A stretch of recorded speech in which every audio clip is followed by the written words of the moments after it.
તો મિત્રો હું જતો તો કરવા અને મારી સફર કેવી રહી હું તમને વિડીયોમાં બતાવું. માતાજી મિત્રો કેમ છો બધા? તમે મજામાં છો ને? તો હું જાઉં છું ડાકુ કરવા કરશે એટલા માટે. અને છોકરાના કરવો એટલે રાવળદેવને તો જવું જ પડે ડાક વગાડવા, એટલે જાઉં છું ડાકુ કાઢવા તળાજા બાજુ. અને અહીંયા અમે પહોંચી ગયા છીએ, હાણ હાર વટી ગયા છીએ અને હવે આપણે જવાનું છે તળાજા બાજુ. તો ચાલો આગળ વિડીયોમાં બન્યા સુધી રહીજો આગળ સુધી. તો અહીંયા પહોંચી ગયા છે અમે ઠાડેશ.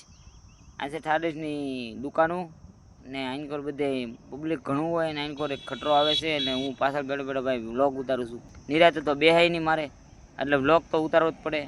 મિત્રો આપણે તળાજા પૂગવા આવી ગયા છીએ ને આ ડુંગરો દેખાય છે ક્યાંનો છે તે કોમેન્ટમાં જરૂરથી જણાવજો. ને આઈનકોર આપણે પુલ પાસે પૂગવા આવી ગયા છીએ ને હવે પુલ આવશે આગળ. અને હું ને અમારા ભાઈબંધ બે જઈ રહ્યા છીએ તળાજા બાજુ અને હું પાછળ બેઠો બેઠો વિડીયો ઉતારો. ભાઈ જો વાળ કેવા ઉડે એ, અને રોદા પણ. ઓ મિત્રો આ છે તળાજાનો પર્વત. આ ડુંગરા ઉપર કોણ કોણ જઈ આવ્યું છે તે કોમેન્ટમાં જરૂરથી જણાવજો. અને હું તે એક જ વખત ગયેલો એ તે પ્રવાસમાં હો ભાઈ, પછીનો ગયો જ ન.